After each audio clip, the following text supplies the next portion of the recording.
মানুষ, ওটা কি বুঝবা? আমি তো বললাম আপডেট ভার্সন।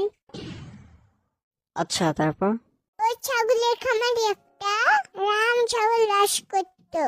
আচ্ছা, তারপর? ওই ছাগল ডিম দিয়ে ভাত খাচ্ছিল। আরে ধুর, ছাগল কি কখনো ডিম দিয়ে ভাত খায় নাকি? হুদাই।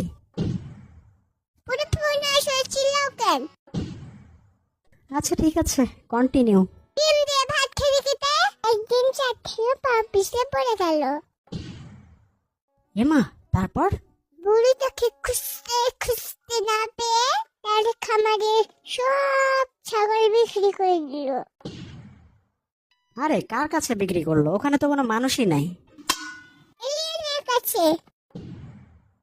এলিয়েনরাও কেনা বেচা করে ছাগল? এটা তো আগে জানতাম না।